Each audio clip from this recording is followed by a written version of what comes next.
What's up, ladies and gentlemen? The name of the show is Politics on My Mind, and I'm the host, Troy Griffith. Let's get the show started. It's going to be a good one. All of you know who I am.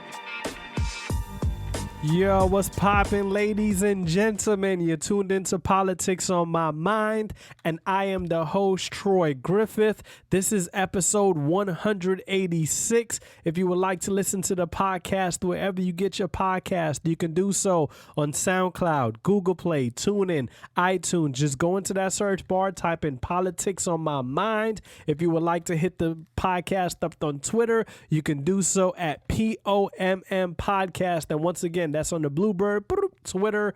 And also, today is Monday, October 26, 2020. And I would like to welcome you to the only political podcast for the hip hop generation. I always have to tell you about the website. That's politicsonmymind.com. That's politics with an S on mymind.com. As always, ladies and gentlemen, I appreciate you tuning in. You can also check it out on YouTube, Politics on My Mind. I have the YouTube. It's only audio. Don't get excited. It's only audio up on there. I'm not that brave. I haven't gotten to the video portion yet, but stick with me. Stick with me. If this is your first time checking the podcast out, I appreciate you. You can just go hit subscribe. Like I said, hit that subscribe button. Start listening every week. I totally appreciate you. And, house rules in order. Registered to vote. You should be voting. Half of the country is voting right now, so you should be voting as well. Today is October 26th, as I mentioned. Today's the first day of early voting in the state of Maryland, and if you live in the state of Maryland, you should be voting. You should have completed your census already. All that good stuff. You should be prepared for democracy. Be prepared to save democracy. Guess what, though, y'all? I have a guest today. My guest is she is a travel historian. And, this is an awesome interview. It's with Tammy Gibson. She goes by Sankofa Travel Her on Instagram and on YouTube. On Instagram and on Twitter. As I mentioned, she's a travel historian. Check her out, Sankofa Travel Her, which is SANKOFA Travel, TRAVEL. HER.com. Check it. Tammy Gibson, entrepreneur, travel historian, and she's a Black history educational speaker. I'm going to tell you why this is important right here. Because a lot of times, right, when you're growing up, you don't have an environment around you that can mold you to be who you want to be, right? And what I mean by that is this, or what you want to do, I should say, right? What I mean by that is this. That a lot of times, you ask kids what they want to be, they say doctor or lawyer, because that's all that's kind of like pushed on us, right? But here is Miss Tammy Gibson, a travel historian, and you'll listen to the interview and she talks about going back to school for her master's, and she said, I could get my master's by doing what I'm doing in life. So not to discourage any kids that are listening who are thinking of doing something, because you do need to go to school. However, there are other ways you can gain the knowledge. I'm not telling you not to go to college, but, try to, strategize how you go about life sometimes and realize that you don't always have to go pay $40,000, $50,000 for that, that PhD, that master's, whatever the case may be. You can gain life tools by just doing it on your own. And I think this is my personal opinion. I'm not speaking for Miss Tammy Gibson. This is my personal opinion. I feel like that's what she exudes here. Doing it on your own, accomplishing on your own, and traveling the path that you want to travel. So without further ado, Miss Tammy Gibson, entrepreneur, storyteller, and travel historian. She also is a Black history educational speaker. So if you have schools, colleges, your job do African American history throughout the year, this is a great person to have come and talk to your students, your class, your employers, whatever the case may be. Also, get the book. The name of her book is Honoring the Legacy, a Guide of African American Monuments and Statues. A great tool if you're traveling around the country, around the world, and you want to see what monuments, African American monuments are, where you're going. This is a perfect book to pick up. And I lied. I mean it now. Without further ado, Miss Tammy Gibson. What's up, ladies and gentlemen? Today I'm speaking with Tammy Gibson. She's an accomplished entrepreneur, according to her website, storyteller, and travel historian. She goes on social media as Sankofa Travel Her. You should check her out on Instagram, Twitter. Ms. Gibson, thank you for doing the interview with me today. Well, thank you so much for inviting me. I'm so happy and excited. Appreciate it. Tell me, just tell us, what is it that you do? Your handle on Twitter is Sankofa Travel Her, Her. And so just start off with the Sankofa part, because I think there's a lot of people may not understand the significance of you choosing those words. Right. So Sankofa means in order to have a future, you have to know your past. And that's very important. And that's what I do every day with my social media. I'm always talking about the things that happened in the past for us to have a better future, because we can't go nowhere if we don't know our past. And every day I post any type of this happened in Black history. I post almost every single day. Not only do I do Black history facts, but I also do my travels. I travel a lot. Just to locate and find African American historical sites. It can be either plantations. I've slept in slave quarters, historical homes. I've located African and enslaved cemeteries, especially African American cemeteries that have been in total despair. And I use my platform to highlight these places because those places matter. And hopefully that someone that lives in that city can, somehow get in contact with the officials so they can maintain them. But everything I do pertains to Black history. Our history is more than 28 days. So with me posting every day on social media, we shouldn't wait till February to talk about Black history. And also we need to talk more than just Martin Luther King, Rosa Parks, Harriet Tubman. Our history is more than those three people. So I always love to find unknown heroes and sheroes, not only to educate myself, but to educate others. I want to be clear. You're being so modest talking about that you post on social media. You travel the world and post on social media. And you even have a book coming out honoring the legacy, a guide of African American monuments and statues. Yes. So actually, I started this journey several years ago. So this was pre-Charleston 9. It was pre-Charlottesville. And I started putting the book together when George Floyd was murdered. Because with the Charleston 9, that pretty much sparked the conversations of the Confederate flags being taken down. And I remember when the Charlottesville incident happened, I was scared to go to a conference in Charlottesville, and I was worried that they was going to cancel it, but they still, it was they didn't cancel it. And so I remember one morning before the conference started, I went to the Robert E. Lee statue, where these white supremacists were surrounding the statue saying, Jews won't replace us in blood and soil. And this statue was like maybe 26, 27 feet tall. And just thinking, how would someone like myself feel, attending a university or walking to a public place and seeing a symbol that represents hate, a symbol that dehumanized African Americans. And so it was important for me to put a book together, because I'm like, I wonder how many African American statues are in the United States. And that's what I've been doing. So far, I've located 500 plus African American statues and monuments throughout the United States. And they're not only, where you could just take pictures of the statues, but it's definitely a teaching tool and also brings pride and beauty in a community. And when you look at these statues, not only take a picture, but look at the detail of the statues. Sometimes there's hidden messages or symbols within the statue. And also look for the name of the sculptor that did the statues. And, do the research and see what other public arts they've done throughout the United States. Because throughout my travels, out of the 500 statues I've located, less than 100 were designed by African Americans. And to me, that's very troubling. And in my book, I interviewed 9 African American sculptors. and they talked about their love for public art and being an artist, but they also talked about the struggles that they have as being a Black artist in a white male dominant society.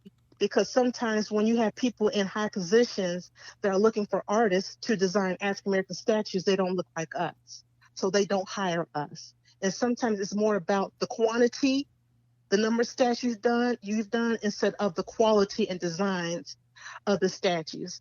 So my book, that's my favorite chapter of the book, was just speaking to these artists. One is a former NFL football player. One is a graphics designer. One is a minister. So each of the artists that I interviewed is a different story, but it's about their love and passion for public art. I don't have the book in front of me, and Tammy Gibson will attest to the fact that I did order it. But every book that comes her way, it's getting sold, and she's trying to get them out as fast as she can. Again, the book is Honoring the Legacy, a guide of African American monuments and statues. And I just want to keep repeating it, that you are not, you're not spending your lunch money to travel. This is something you do. You're a travel historian. And earlier you mentioned about, Dr. King, Rosa Parks, and one of my coworkers, I remember we were having a conversation pre-pandemic that how her daughter was, learning about African American leaders. And I said to her, I said, if your daughter come home and tell you about African American leaders that you need to write to the teacher and tell the teacher he or she needs to do a better job. And Yes. And you speaking on that is, I've been doing a little research, as I do before interviews, and the only way, and I hope you take this, I mean this in a complete respectful way, I view your work through the lens of a child. And if you could just bear with me, let me explain that. It may be long-winded, but I'm going to bring it home. So here's the deal. I was thinking about this before the interview.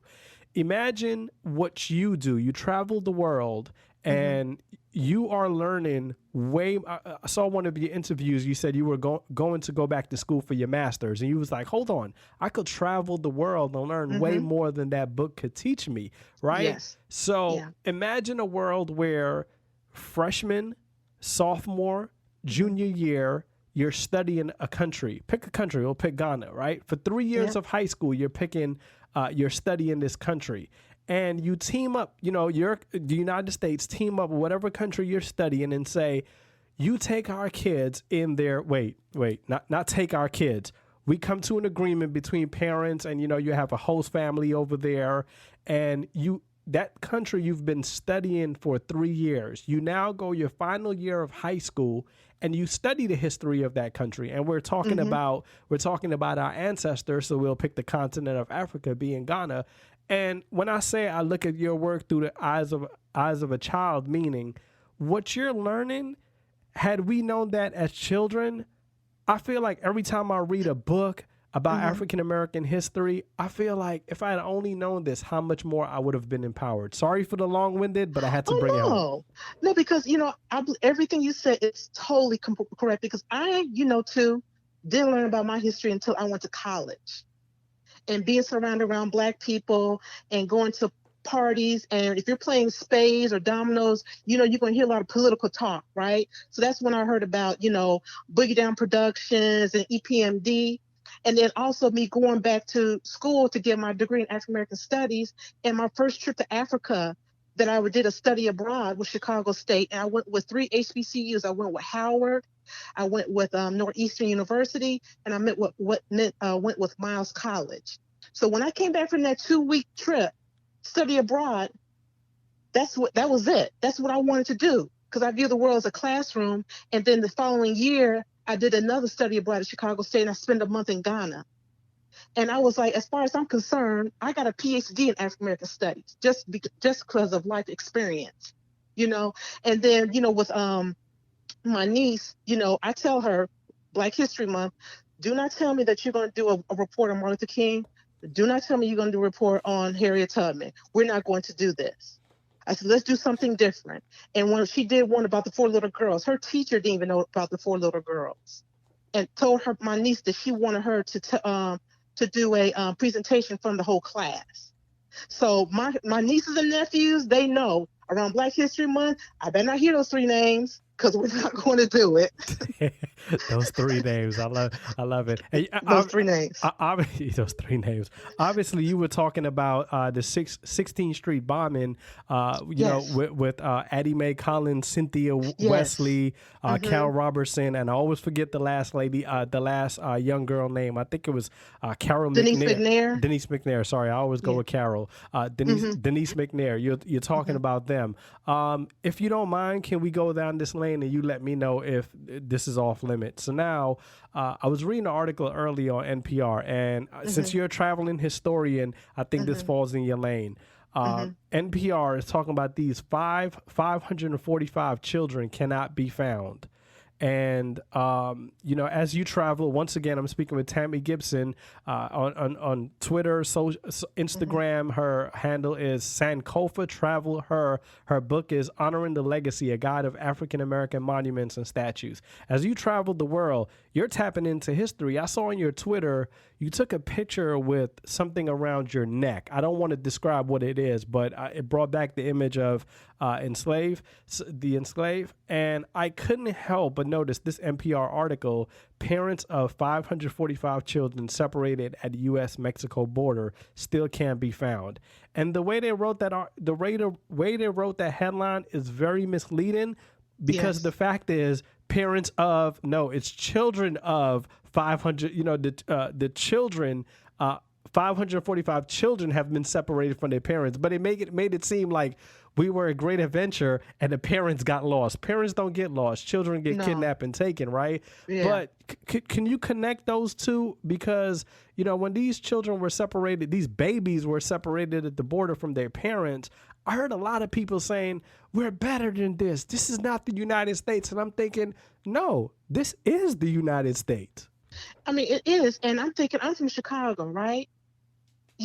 We have hundreds and hundreds of African-American girls missing.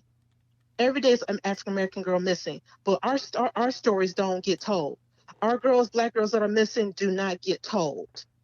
And it's very sad, because it seems like our lives don't matter. And I understand, as far as, the children being separated from their parents, but my concern is where, you don't hear anything on the news or anything about hundreds and hundreds of Black girls that are missing. You don't even hear their names or anything. Like, their lives don't matter, or, were they on drugs, or were they a prostitute, or they run away? It shouldn't matter. It's the fact that our girls are missing, and more attention should be made about our girls, and as far as African Americans in general, our young children that are being kidnapped or lost and have not been found. Oh, most definitely. And I'll say this, right? I think two things can be true. Those babies at the border, and I'm not saying that you're saying this, those babies at the border, they're, some people think they're only Mexican, they're only from Honduras, they're only from El Salvador, but those babies at the border, their skin are Black just like ours, right? Now, I have to give credit to, there's an immigration lawyer, Alan Orr. I've listened to a lot of interviews with him, and he always say immigration is a Black issue. And he made me think, every time I hear him say that, I always think of, myself growing up in New York, where, myself included, from the Caribbean, where I'm Guyanese, my friends are Haitian, my friends are Jamaican, right? We're from the Caribbean, Flatbush, Brooklyn.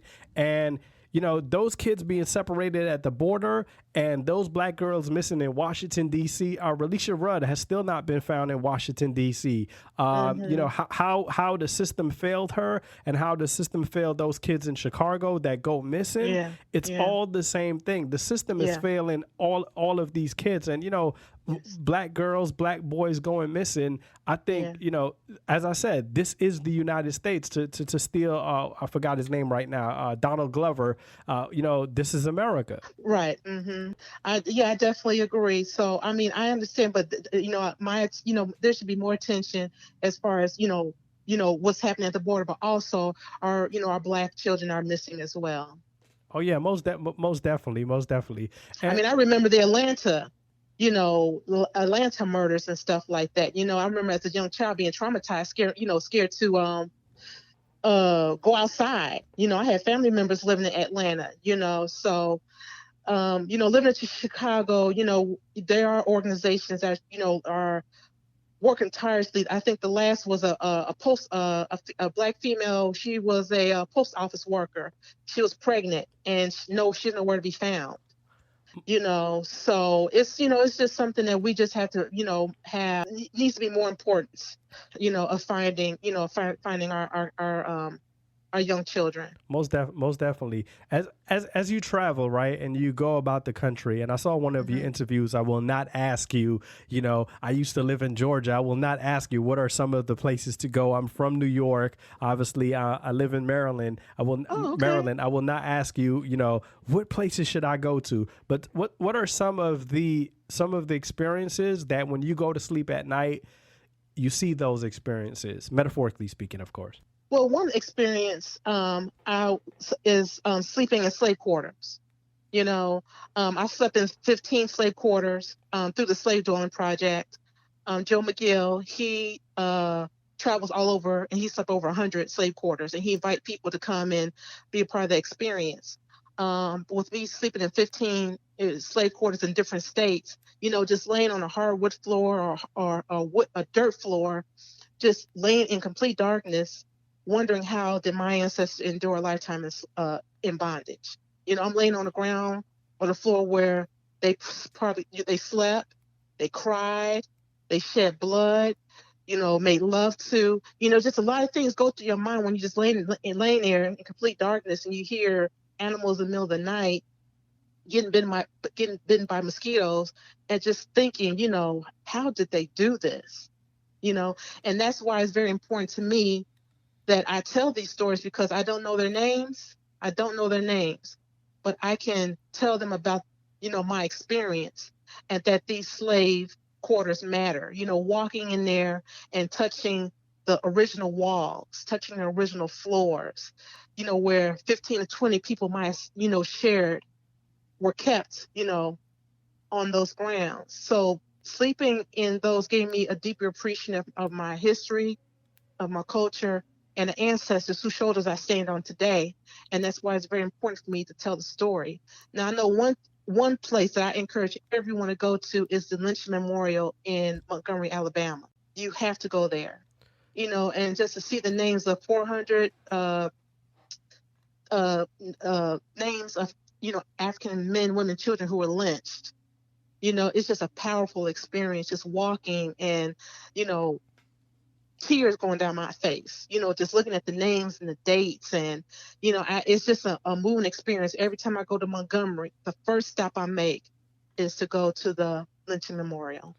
You ever see those T-shirts that say "I'm not my ancestors," and Yep. you think to yourself, "Yeah, you're right. Your ancestors did not have Airbnb, right? When Right. what they call it, controlled AC. Like, you're right. You're not your ancestors. You're not built like them. So the shirt you're wearing, you think you're offending them. You're actually offending yourself, and you really don't know it. And that Lynching Memorial in Montgomery, Alabama, I'll say this, right?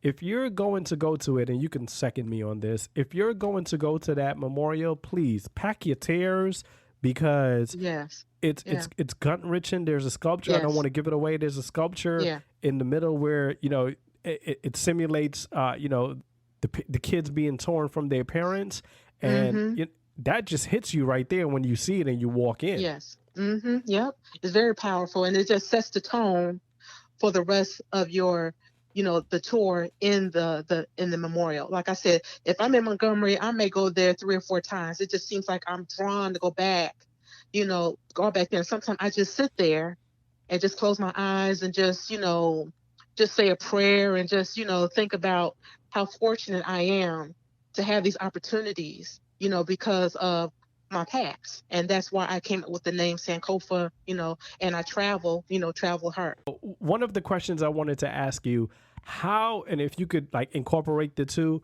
how did you get into this? And I heard you talked about your nieces. You have young kids. I always say, like, I'm gonna keep it a buck with you. I always say, like, if I like, so getting ready for this interview, I was, looking at videos, I was looking at pictures, and I'm thinking to myself, I was like, yo, what type of person would we all be if let's say we find out something today, we could go back 10 years before, so we can like better ourselves. And what I mean by that is I started reading, books on African American history when Donald Trump was elected. And once again, I'm very long-winded, so bear with me. No problem. When he was elected, because I sat there and I said, you know what? There's something that I missed. There's something that I didn't see that made me mentally complacent. And what I mean by that is, I couldn't predict it that Donald Trump would have won, right? There's nothing there. But, our ancestors, people who study this, historians, they're like, yo, I saw this a mile away. I listen to them all the time. And I'm like, they're like, oh, yeah, I saw this a mile away. The behavior was there. The behavior was, when I hear people say, oh, he's the first Republican to act like this. No, he's the first Republican to say it out loud. This was Richard Nixon. This was Ronald Reagan. This is George H.W. This is George W. Bush. Like, we forget those things. They talk about Melania don't want to be there. We forget Barbara Bush, right? We forget Nancy Reagan talking about say no to drugs when her husband was pushing drugs into the community. I go on that long wind to say, right? Although we find out things today, we cannot turn the hands back in time. We learn things for a reason, but at the same time, you talked about your nieces. How did you get into this? How did your interest get sparked? And do you speak to children around the country in schools, pre-pandemic, of course? Right. Yeah. So, I started this, like I said, when I, being raised was the second Black family in a white, neighborhood, going to elementary school, high school, it was all white, that's all I knew. And going to college, when Black people were talking about certain things like Marcus Garvey, I'm like, who's Marcus Garvey? I knew who Malcolm X was, but I'm like, okay, who's Marcus Garvey? So I would go back to my dorm, do my research. So when I come back, I knew what they were talking about. And just that college experience, led me to, read a little bit more, watch documentaries. And then when I was able to, when my son graduated from high school, that's when I went back. I said, when my son graduates, I'm going to go back and get my degree in African American studies. People's like, well, you should be a teacher or adjunct professor. I was like, no, I don't want to be in a class setting. I want to do something where I can teach everyone. I want to teach absolutely everyone. And that's pretty much, where it started. And, I love what I do. This is my passion. As far as kids, I do go to, I live in Chicago, so I've been to a couple of Chicago public schools and Chicagoland areas. And depending on the topic, I won't talk about slavery to like 4th or 5th graders, but something like high school students. I talked to them about the civil rights movement, the 4 little girls, Birmingham, Alabama, the Children's Crusade. Oh, wow. So depending on the age of the kids, I'll talk about a particular, subject pertaining to Black history. So, and I do reenactments, I go to plantations and I do demonstrations as an enslaved laundress, so the kids really love that because I show them how they made soap, how they wash clothes with the washboard, the iron, to use the iron. So going back in time, the kids love it. Because they was like, well, how come my teacher didn't teach us this? Because like I said, they talk about Martin Luther King. 50 students are doing Martin Luther King. I have a dream, but it's like, okay, but did you read the whole speech? Not just at the bottom when he said, we're going to join hands and little black girls and, white girls. Did you read the whole speech? Not just go down to the bottom of the speech. So, like I said, I just like, and I also like to, cause a little controversy. Some of the stuff I post, I get, private messages saying my posts are too offensive. I shouldn't, talk about it. I said, oh, you mad about this? Wait till tomorrow. So, because I'm like, I'm not going to apologize for telling the truth.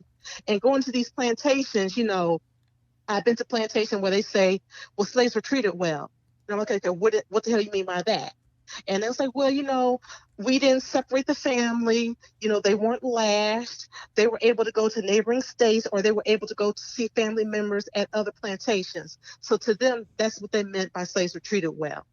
And then when I challenged them about it, I get deflection. My questions are ignored. But I'm not there to hear a sugar-coated version about slavery. I want to know the truth. And once I find out a site has done that, oh, believe me, I'll post it because I'm like, don't waste your money going there because they're going to tell you a sugarcoated story. Because actually, my cousin, like 2 days ago, she's in South Carolina, and she was saying, I'm on my way to this plantation. I said, don't go there. I said, because they're not going to tell you the truth. They're going to tell you slaves are treated well. I said, go to this plantation because they're going to tell the truth about it. So, that's awesome. yeah. You know, you talked about Dr. King and that I Have a Dream speech, right? I read, this is a great book, Death of a King, the real story of Dr. Martin Luther King Jr.'s final year, and it's by Tavis Smiley. Before I do that, I'm speaking with Tammy Gibson. She's on social media at Sankofa.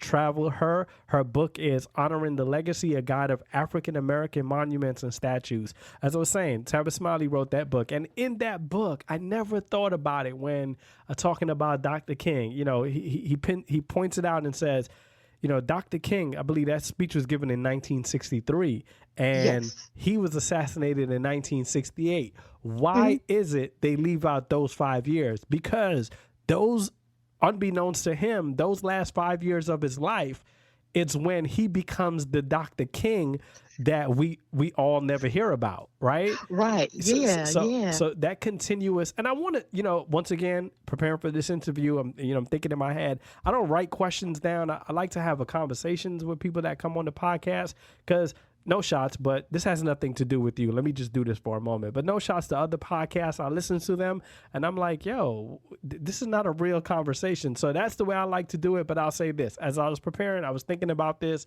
and I said, I wanted to give schools the benefit of the doubt and say, maybe they don't lie to us. Maybe they just, you know, leave out certain parts. I'm like, no, they do lie to us, because if we know the truth, I used to hear that growing up all the time. If we knew the truth about our history, and I used to think to myself, what would happen? And I got older. I'm like, if we knew the truth about our history. But, you know, it's not, you know, it's our job to teach about Black history in our home. We can't depend on, when we take our kids to school, that they're going to be taught the correct history of our history. It's very important. The teaching of our history starts at home, either with documentaries, having posters, you know, just showing them things about our history. It should start at home. And you know what? I do have, I met, oh my God, Cornel West. He wrote a book of Dr. King. It's called Radical King or something like that. I only read a couple of chapters, but since you said that, I'm going to have to get that book and read again. But I didn't know Tavis had a book, so I'm going to have to order that book. Man, I've read that book so much times, Death of a King, the real story of Dr. Martin Luther King Jr.'s final year. And, it, you know, it just breaks it down to what you're saying. Like, you know, you go talk to the kids, you know, you break it down based on their age group, based, you know, whether they're elementary or high school, and you break it down differently for them. Because, and I'll say this, I do notice amongst peers, you said that when you post something, someone will reach out to you and say, you know, that's a little too much, right? I know. I notice amongst peers that when you start to read these books, and I've learned not to regurgitate, but just to speak as if I'm informed, you know, you start becoming like the group weirdo, because they're looking at you like, why do you know that? Like, what does that matter, right? It's almost like you become the alien in the group because you know African American history facts, and it's almost like, why do you know that? Like, right? So somebody listening to this like might say, well, you need to change your group, but the point of learning stuff is to share it with people that you're cool with, right? Yeah, because, you know, this is just, you know, the things I post is only half of it, you know, but if one person learns something, I've done my job. Yeah, right. That's always the goal, right? I say about the podcast, you know, obviously you want your podcast, you want 1,000 people to listen to it. But if one person listen and get a jewel out of it, and they be like, yo, you know what? I got to go out there and vote. This is important, whatever the case may be. But definitely, as I said, I'm speaking with Tammy Gibson. Her book is Honoring the Legacy, a Guide of African American Monuments and Statues. On Twitter and Instagram, her handle is Sankofa. Travel her, and you can check the website out, sankofatravelher.com. How many have you been to? All 7 continents? How many countries? You know, what's your least favorite? What's your favorite country you've been to? Best state, worst state? Well, I've been focusing on Africa. My goal is to go to every country in Africa. 54. Yeah, I'm gonna try. Right. You know, I'm gonna try to make that happen. So, but when people ask me, my favorite, I have to say Egypt, because that was my first trip out of the country, and going with a couple of HBCUs, and just the anticipation and my heart racing and getting off the plane, and the Africa heat, the sun hits me in my face, and I touch, my feet touch the soil for the first time, and our tour guide says, "Welcome home, my brothers and sisters." That was it. I mean, it was just an opportunity of a lifetime. My luggage was lost for 3 days, but the devil wasn't going to steal my joy. I wore the same clothes for 3 days. I didn't care. I Who was gonna in stop me? Africa. Right. I was in Africa. I don't care. If I have to wear the same clothes for 2 weeks, I'm cool, because I'm in Africa. So it was just an amazing experience. And from there, I spent a month in Ghana. I've been to Senegal, the Gambia, South Africa, Zimbabwe, Zambia. This year I was supposed to go to Ethiopia and Kenya, but with the pandemic, we're going hopefully next year.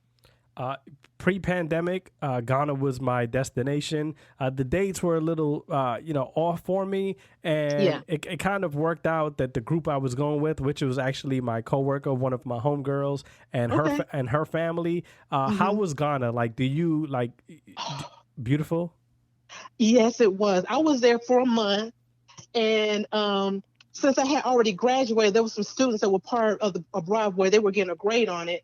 So I worked. I told my teacher, my past teacher, that I would be willing to work. So I worked in a hotel, and everything is manual. There's no computers or anything. So, going way back in time, it was just experience that, I mean, being there for a whole month, it seemed like I was there for a week, because it went by so fast. But it was just, we lived and when I went to Egypt, we stayed in the top 5-star hotels in Egypt. But when I was in Ghana, we lived in the city. I remember waking up every morning at 6 o'clock with my camera and just taking pictures of people, what they're doing everyday life. I'm seeing fathers walking their children to school. I'm seeing kids playing with tires, just having a good time that a lot of our kids would definitely, stuff that they take for granted, as far as water, how precious water is to them. And just seeing a funeral procession and how people get married there. The guy that we stayed for a month, he told me that in order for a man and woman to get married, the parents on both sides has to agree to it. So it's not like how we do it in America. So just, I washed my clothes for the first time using soap and, a bucket, and hanging it outside and stuff. So it was just an amazing, amazing experience. I tell you, it's you look at those experiences and you think to yourself, right? Like sometimes what you do, you take for granted, right? You see Yes. that, Mm-hmm. and by no means are we painting a picture of the continent of Africa as underdeveloped. We all know there are underdeveloped parts of the world anywhere Right. you go, but Yes. when you sit there and you watch locals doing what they do, it makes Mm-hmm. you reflect. I know, Yeah. I like to consider myself an avid traveler pre-pandemic, right? We would go to a different country every single year pre-pandemic. Mm-hmm. But Mm-hmm. one of the things I love to do is to do what the locals doing. I don't Yeah. want to go see no building. I want to get Yeah. on that, and this Yeah. may be the New York City kid in me, the Brooklyn, New York, Oh, but okay. I want to get on that public transportation. I want to Mhm. go to your local malls, right? And I want to see Mhm. how everybody is living, because, they like to Yeah. throw that thing out there that says, "Oh, be careful." I'm like, do you tell me be careful when I go to Europe, right? So Right. why my black and brown people, right? They have to be, they have to be watched the same way here. Yeah, absolutely. Because I remember when I was in Ghana, I would, be by myself walking to the internet cafe, to get on the internet. There were times where we didn't have no electricity. We went to work with our clothes wrinkled. We had our cell phones. Sometimes, the internet didn't work right. So I pulled out a book, started reading a book. So yeah. Right, like it's almost like how dare them don't have any internet. I have to read a book, right? It's like calm your ass down. You know, just Right. read a damn book. Like it's not that serious. Once again, Tammy Gibson. The book is Honoring the Legacy: A Guide of African American Monuments and Statues. The website is sankofatravelher.com. You can follow her on Twitter at sankofatravelher, on Instagram on sankofatravelher. One last question before we go. You know, my understanding is if people, you know, they want to know, hey, I'm going to California and I want to know where, you know, where are some great monuments. Two things they can do after doing some research. One, they could buy this book. Two, they can reach out to you on your website and say, you know, Tammy, Miss Gibson, I'm going here. What monuments you suggest? Is that so? Oh, yes. I love when people send me messages and say, Tammy, I'm going to Mississippi. Can you send me some places to go to? I love it. I absolutely love it. I do. I love it so much. So if anybody wants to go somewhere and you want to find some hidden nuggets, some hidden gems in your particular city, definitely contact me. And as far as the statues and monuments, you're not going to see 600 monuments and statues on the internet. This was like a 5-year, 6-year journey for me to find these statues and monuments. So, like I said, please reach out to me. If you want to find some places to go to, I'm more than happy to provide that information to you. That's awesome. Well, yeah, I follow you on the Twitter, so I'll definitely reach out post pandemic when this is all over and say, hey, Yes. I'm going here. Where can I go? I appreciate you, Tammy. Thank you very much. I really appreciate it. And you're doing the job that probably, you know, 95% of kids will hear about and be like, I want to do that. So shout out to you for chasing your passion and doing something that you love to do, because I know when you get up every morning, you know you have a job that you love. So that's pretty cool. Yes. Yes, like I said, each one teach one. That's awesome. Thank you, Tammy. I appreciate you. Thank you. Bye-bye. Bye. You know what I appreciated about that interview? That she was a teacher. You understand? Like, she's doing that work, traveling around the country, traveling around the world, and able to see things, see African-American monuments and statues that we don't see. And she's able to convey that in a very interesting way that makes you, I had a ton more questions, you know what I mean? In the sense of like, yo, what kind of experience is that? How awesome is that? You know what I mean? Like, to be in that world. And if you remember, she said from the time she was young, she was hearing these conversations and she wanted to chase it even more, chase that passion. So she's able to chase that passion. I hope you go buy the book. You know what I mean? Like, these things are important. Go buy the book, Honoring the Legacy, A Guide of African American Monuments and Statues.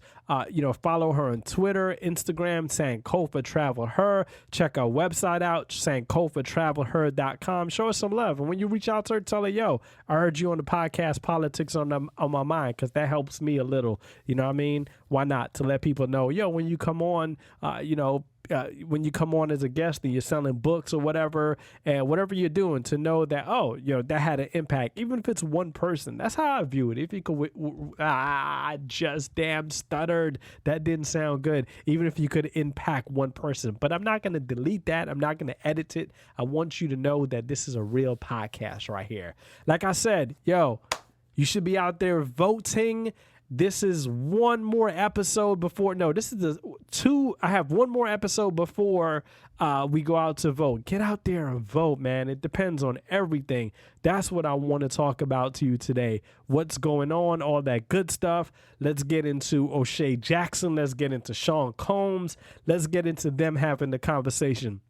And the reason I want to have this conversation on top of, you know, talking about the presidential debate between Donald J. Trump and Joseph R. Biden is because, you know, it's all going to connect. So let's talk about the debate. Let's talk about O'Shea Jackson and Sean Combs real quick, right? So all we know, O'Shea Jackson, Ice Cube, Sean Combs, Puff Daddy, you know, they suddenly developed this mindset that they want to be a part of politics, right? But here's the thing. No one is arguing that, right? As President Barack Obama said, former President Barack Obama said, politics is not a spectator sport, right? Democracy is not a spectator sport. So you have to get involved to be involved. Okay, Give them credit for that, wanting to be involved. The problem is this. Can I just share a side story with you real quick? And I'll promise you I'll connect it, but this is how my brain works. An attorney once told me a story about Eric Holder, who's the former Attorney General for the Department of Justice in the United States Department of Justice. This attorney told me that they knew Eric Holder at the time, the Attorney General. They knew him way before he became the Attorney General. So apparently, this attorney and Eric Holder at the time, the Attorney General, were on a phone call together, a conference call, and I guess the attorney said Eric, and Eric Holder said, call me AG or Attorney General Holder, something like that. And the person was taken aback, like, yo, I've known you forever. I kind of understand both sides where it's like, yo, if we've known each other forever, why do I have to be formal? But at the same time, Eric Holder may be on that call like, I want everybody on this call to respect me. And although we know each other, I don't want you to be informal with me, right? But let's go on the side of the attorney. So the attorney came to me, and this attorney said, yo, I've known Attorney General Eric Holder, before he became Attorney General, but we were on a call, and he said to refer to him as AG or whatever. I can't remember. This is like 3, 4, 5 years ago. The attorney could not understand why that happened. And the attorney said to me, could you, the hubris of Eric Holder at the time? And he was like, yo, you know what that means? And I was like, nah. He was like, look it up, hubris. And I was like, okay, HUBRIS. I looked it up. And that's when the attorney was like, yes, he has the hubris. I don't know if that position has gotten to his head, whatever the case may be. But it was like, hubris of excessive pride or self-confidence, right? That's how the attorney felt at that time. I can't fault someone for how they feel. How does this story connect to O'Shea Jackson, Ice Cube? How does this story connect to Sean Combs, Puff Daddy? Because the hubris of them to feel that there are people who are doing this groundwork in activism, and they could come in at the 9th inning and say, let me pitch. That's not how democracy works, right? If you're going to come in, you come in on the backs of others and say, I'm O'Shea Jackson. I'm Sean Combs. I have this resource that you can use. It's called my celebrity, where you can say, hey, I have a conversation with you, Alicia Garza, on my Instagram, or we'll have a Zoom conversation recorded on YouTube, whatever the case may be, Tamika Mallory, right? All these people, Latasha Brown, I can talk to all these people that are on the ground, in the field, in the trenches, having this conversation. Linda Sarsour, I could keep going through the list. You go through all of these people you can talk to, who you can have a conversation with and say to them, yo, I want to learn on the back of you. Linda Sarsour, she was part of her and Tamika Mallory, started the Women's March as part of that organization. I believe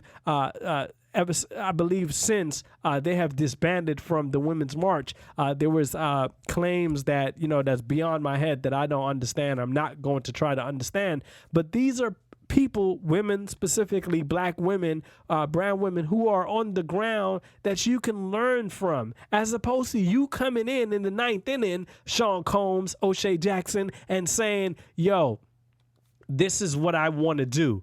Number one, when you show up, you come in with no tools, right? It's like going to volunteer for Habitat for Humanity. I've never volunteered for them, but I'm just going to assume when you show up with no tools. But you can't volunteer and get active without the tools. I'm sure they say, here's a nail, here's a hammer, right? So when you show up to democracy or activism without any tools, the hubris of you shows. You understand? So you have these women who are on the ground that you can learn from, O'Shea Jackson, Ice Cube, where you had in your plan, and this has been brought up by many people, that there's no plan in there for black women. The hubris. You know what I mean? Like, you were given birth to by a black woman, but you don't even take your mother, your sister, your aunt, your wife, your daughter, if he has one, or Sean Combs have one, into consideration when you put these plans together. Now, I'm coupling O'Shea Jackson, Ice Cube with Sean Combs, Puff Daddy, because they are both from the same hubris. They felt like, I made a good song. I have millions, so I can understand what's going on. No, sir, that's not how this works. You have to do the work, right? So there's that. So underneath of O'Shea Jackson, Ice Cube's platform, and this is me speaking, I'll say for myself, it's a bit of misogyny. Where were you when Joe Biden was running as vice president to Barack Obama? You didn't have a problem with him then, but your concern for activism or democracy is a bit clothed in misogyny, because it just so happens that a black woman is running on the ticket with Joe Biden. You understand? And just so happened you left out a black woman. And now Sean Combs, Puff Daddy, he comes out and said, let's create our own party. Dismissing hundreds of years. I'm going to go with hundreds of years, because there's this tendency to believe that black people have always been docile in their fight for freedom, right? And it's farthest thing from the truth. And it hit me when I read the book, when I read the book, The Black Jacobin, right? And it's farthest from the truth. When you would read in that book, I haven't finished it yet. I will. Trust me, I will. The Black Jacobins, the book by C.L.R. James, where the enslaved will poison slave masters, right? The enslaved will do things to get them sick. So it's this thought that from Sean Puffy Combs, black people need their own party, because you know what? We don't have our own party. And I think he said in the interview with son from the Breakfast Club that, you know, this has never been done before. And I'm thinking to myself, like, you're thinking that black people have always been docile, sir. You haven't done your history. Again, the hubris that you have. You understand? But let's unpack it a little bit. So when you show up on behalf of black people, because that's what they're claiming, what other black people have you spoken to, right? And I have to give credit where credit was due. I was listening to an interview with Representative Cedric Richmond out of Louisiana. He's a congressman from Louisiana. And he went through, because there's this on the tone of Joe Biden, the crime bill. And he went through it and was like, yo, there were some good things in that crime bill. What happened was, here comes being part of democracy very early on, that you need to pay attention.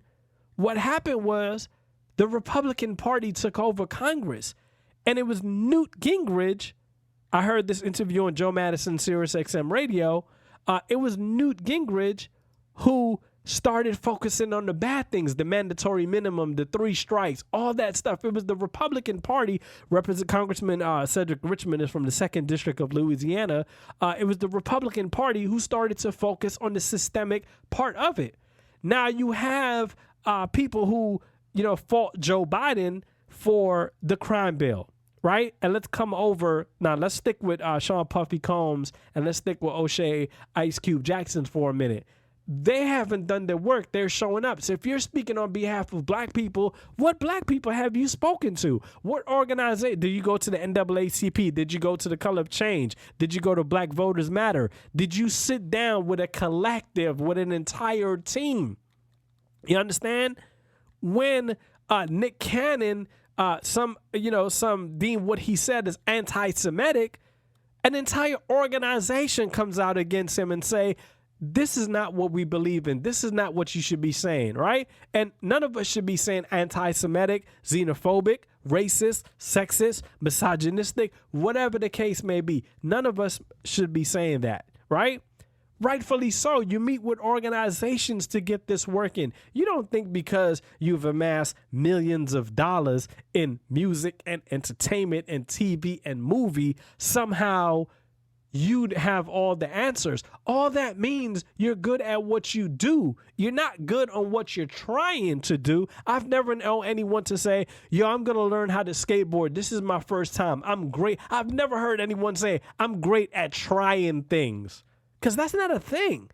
That's not a trophy. There's no certificate for trying things. Hey, here's a trophy because you tried to do this. No, you get a trophy when you complete the work. You get a certificate when you do the work, accomplish things, make improvements.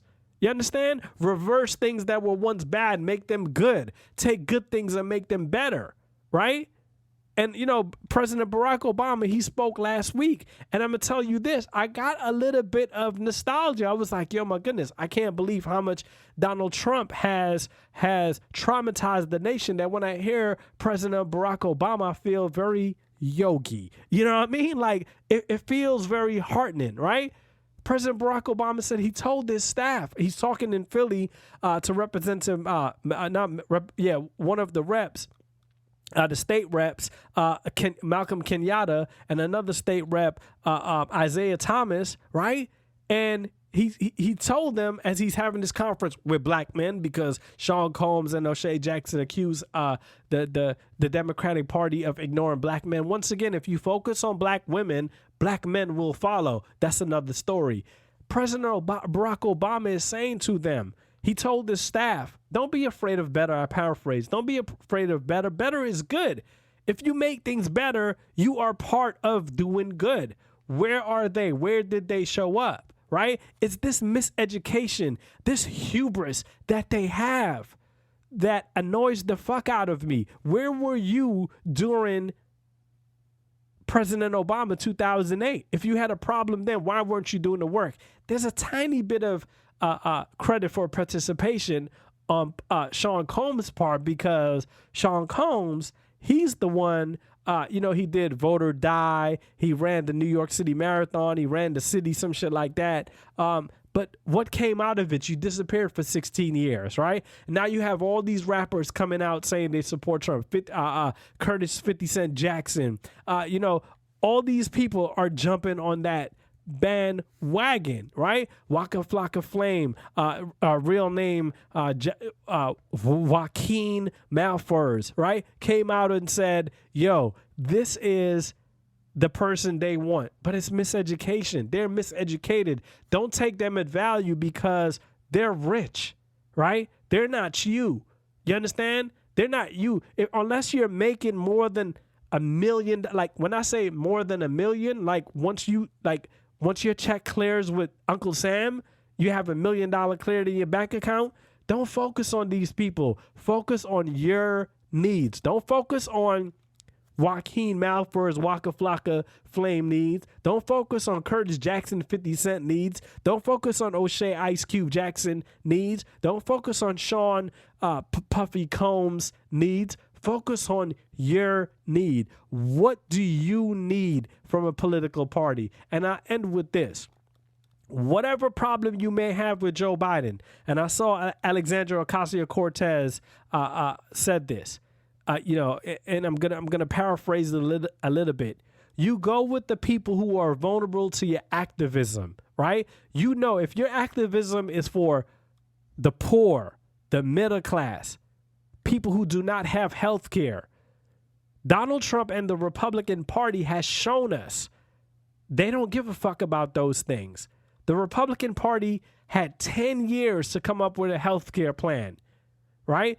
They accepted a man to be the nominee of their party who said he had a plan in 2015 for health care.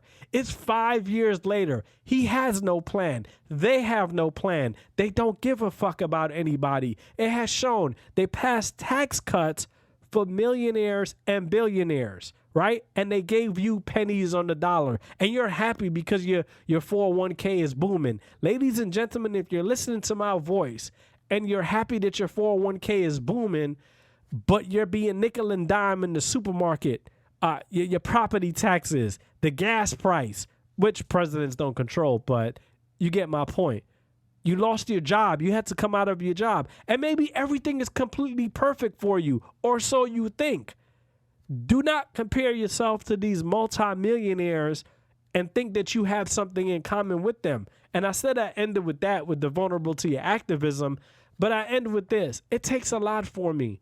The tagline of this podcast is the only political podcast for the hip hop generation. So it takes a lot for me to come after the hip hop generation. But if the hip hop generation is showing, or the people who are part of that generation is showing immaturity and hubris, it's on me to check them. Because I'm speaking to the people who grew up listening to this, and I want them to be informed. I want them to be educated when they go to the polls. Don't spew words of these rappers, these entertainers.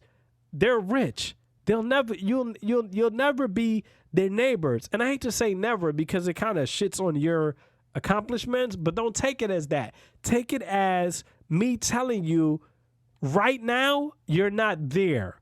So until you get there, try not to relate to them financially because you don't. If you're getting up, jumping on the iron horse, that's the subway system. If you're jumping on the iron horse every single day, you're not related to them financially. So calm down. Your 401k, hey, it may look great. It may have grown great in the next 4 years, but I want you to know this, that billionaires have amassed billions of dollars since the pandemic. So you might have gained 20, 30,000 on your 401k somewhere. It's the old Chris Rock joke.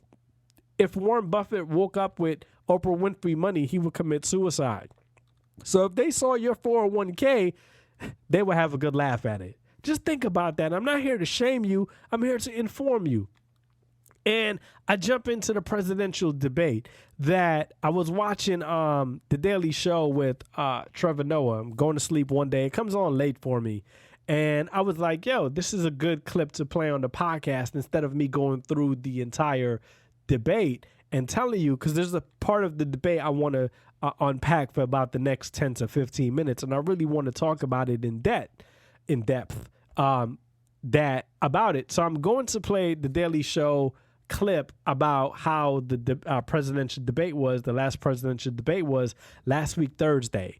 And then I'll talk about a clip that I want to focus on for the remainder of the episode. So without further ado, here is Trevor Noah, The Daily Show, the daily social distancing show ever since the pandemic. Here goes. Whatever the case, with fewer distractions than last time, the candidates could actually give us their visions for America. On healthcare, Joe Biden wants to expand Obamacare, while Donald Trump will have his plan in the next 2 weeks, which is what he's been saying for the last 5 years. On fracking, Trump wants to keep it, while Joe Biden wants to keep it and get rid of it. On coronavirus, Biden thinks we have a tough road ahead, while Trump wants to reopen the White House jacuzzi. And on crime, Joe Biden's priority is to get drug offenders out of prison, while Donald Trump's priority is to keep himself out of prison. And that's what I want to talk about, that prison part, right? So during the debate, Donald Trump attacked Joe Biden for the crime bill, right? So I'm going to find the clip. I'm going to play the clip what I'm talking about. So without further ado, here is our incompetent president attacking Joe Biden for the crime bill. Now, you have done nothing other than the crime bill, which put tens of thousands of black men mostly in jail. All right, let me ask remember Vice it President because Biden if you look a at what's question. happening with the voting right now, Let me ask they Vice remember President that Biden you treated them about very, very badly. Just take a look at what's happening out there. And Joe Biden responded to that. He had a direct response talking about funding, talk about an intention, talk about what happened to that bill. Why did it turn out the way it did? Here goes. One of the things is that in the 80s, we passed 100%, all 100 senators voted for it, a bill on drugs and how to deal with drugs. It was a mistake. I've been trying to change the since then, particularly the portion on cocaine. That's why I've been arguing that, in fact, we should not send anyone to jail for a pure drug offense. They should be going into treatment across the board. That's what we should be spending money on. That's why I set up drug courts, which were never funded by our Republican friends. They should not be going to jail for a drug or an alcohol problem. They should be going into treatment. That's what we've been trying to do. That's what I'm going to get done, because I think the American people have now seen that, in fact, it was a mistake to pass those laws relating to the drug. But they were not in the crime bill. So we're going to back up a little bit, right? A little bit of history on the crime bill. Number one, people need to stop talking about it, as I said, if they have not done their homework. You got to do your homework. Here's the thing. You can go back to episodes where I talk about Joe Biden and the crime bill. The more I've done my research, and I hate when people say the research because they really haven't done it, but the more I've done reading about the 1994 crime bill, I've become educated about it. So when I hear someone talk about Joe Biden, they talk about the crime bill, and they probably voted for Barack Obama when Joe Biden was on the ticket, I know they're full of shit because they haven't done the homework. So I've done the homework for you, and this is an opportunity that you can be able to talk about this. So we'll back up a little, and I'll just do a fast history for you. And this is in the book, stamped from the beginning by Dr. Ibram X. Kendi. So here's how it went. During the crack epidemic, right, communities were seeing a rise in crime. And you had the older generation, who can now be our grandparents, right, saying they need to get a hold on this. So the same energy you're bringing to Joe Biden, speak to your grandparents about. Speak to the older individuals in your family who were around that time, who were coming of age that time, who were adults and were seeing the crime. Talk to them, right? So they came up with this bill. And in order, right, so the community wanted this. The community were going to their elected officials and saying, this is what we need. Elected officials listening to the community said, this is what we need, started to put it forward. So all of you who are like tough and are talking about the crime bill, Bobby Rush, a former Black Panther Party member, he voted for the crime bill. He said about 4 years ago, 5 years, but it was like 4 years ago, he's, quote, I'm ashamed of my vote for the 1994 crime bill. It was a bill that was brought to law because of what the community wanted, right? So Joe Biden gets flack for that.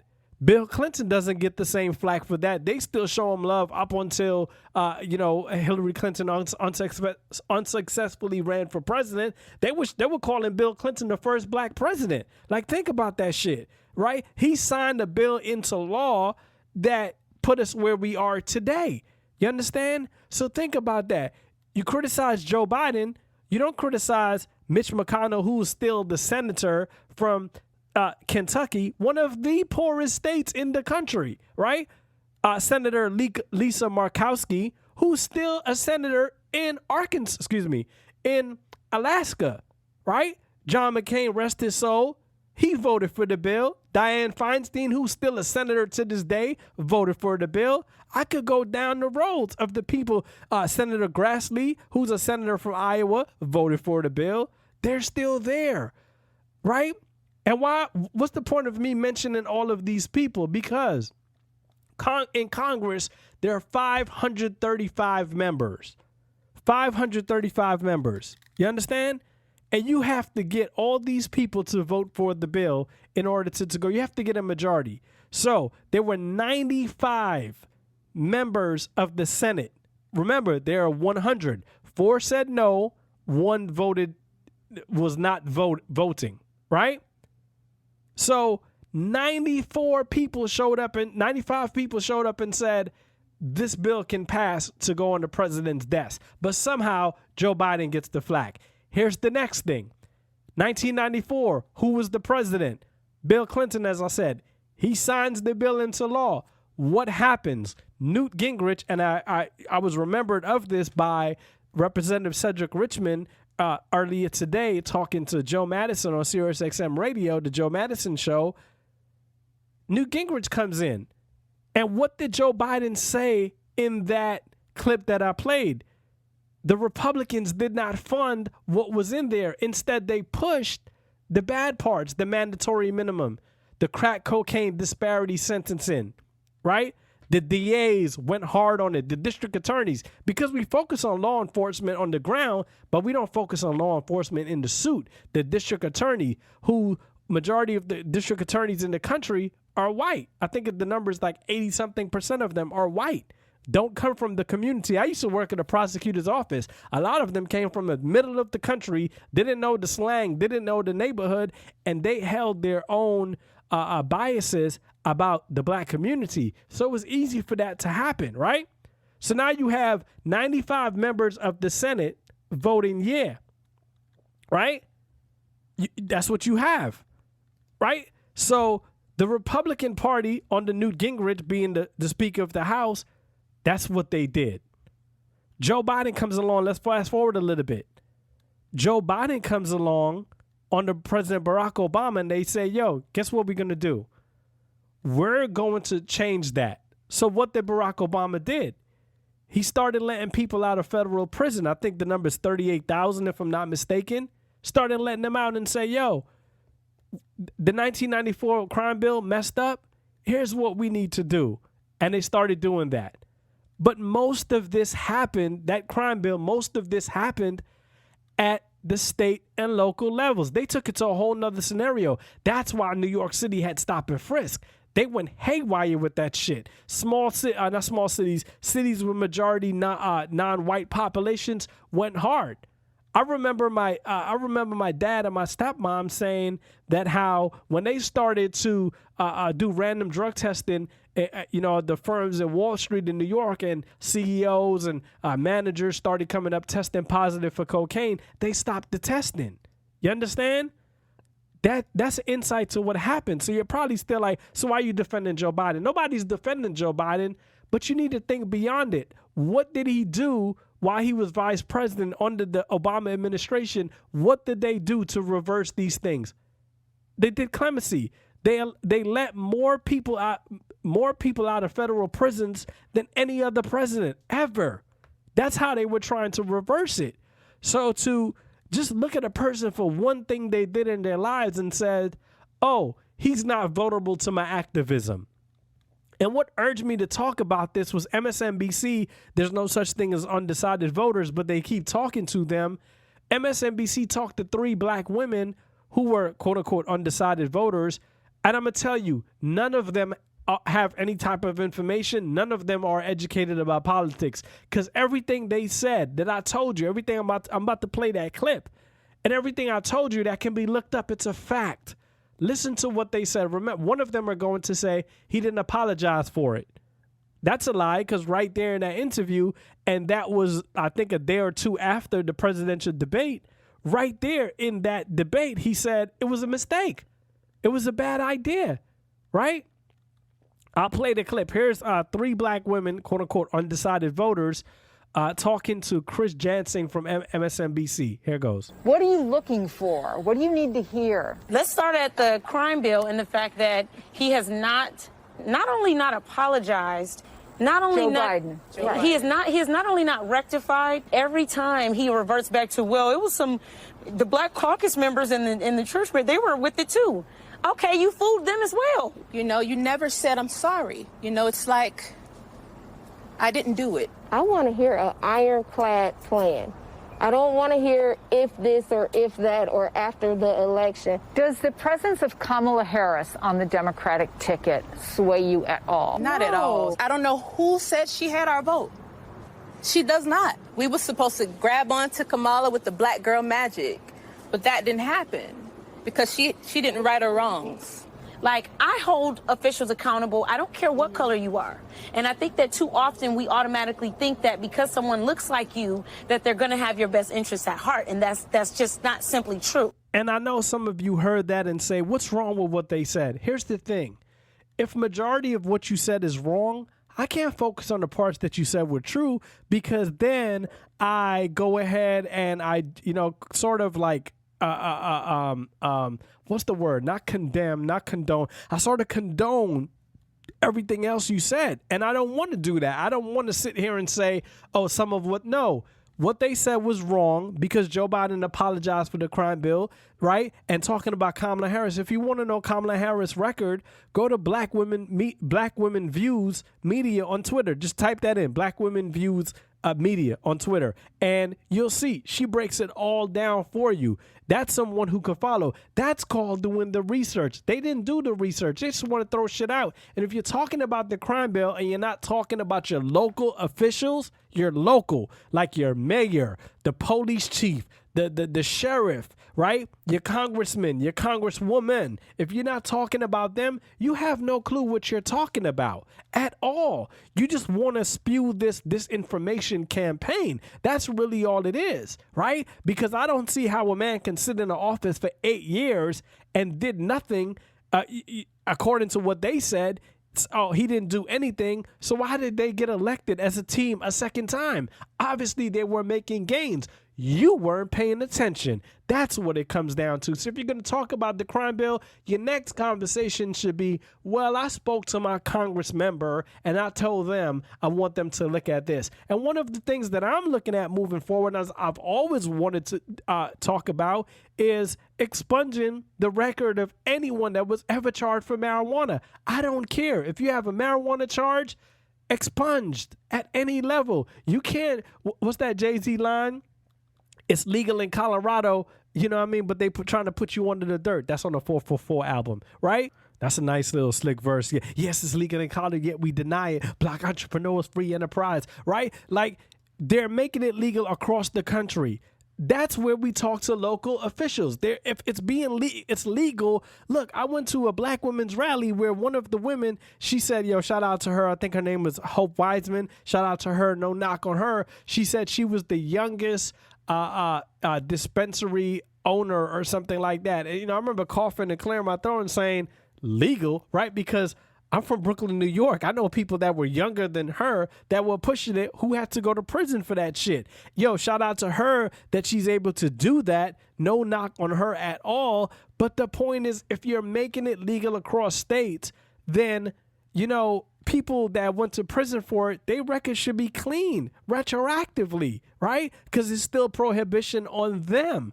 Their progress that Joe Biden under Barack Obama that they made. You just have to do your research. Now, let's have another conversation and say, I'm looking at these long lines of people standing up to vote. And I'm sitting there thinking to myself, and it made me think of the Malcolm X quote, but I'll get into that in a second. People are standing. One of my former coworkers texted me and said she was in line 45 minutes to vote. Unacceptable. Especially when you have, and I'm going to show you how whiteness works, especially when you have, this is according to WGAL.com, you have, what's the title of the article? This American astronaut voted from space. Here's how she did it. You have NASA astronaut Kate Rubins. She casted her vote from 200 miles above Earth. You heard right, 200 miles above Earth. That's how she casted her vote. And how did she do it, right? Astronauts registered to vote in Texas got the right to vote from space in 1997 when Texas lawmakers ruled they could electronically cast their ballot off planet if they would be on a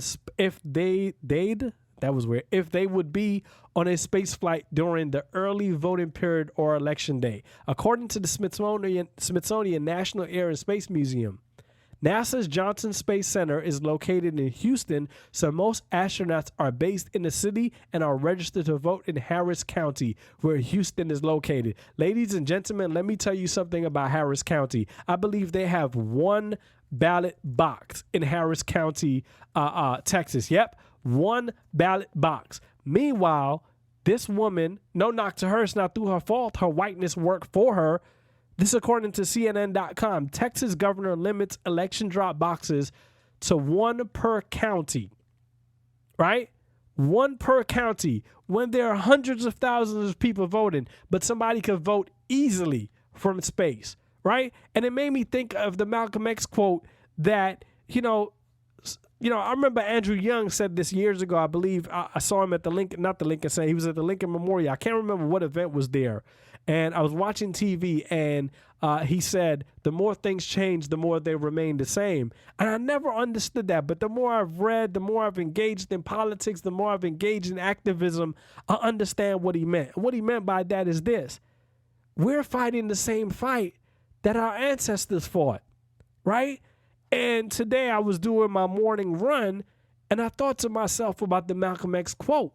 And I'll play that quote for you and explain it a little bit on the other end. You feel, however, that we're making progress in this country and worldwide? No. I will never say that progress is being made.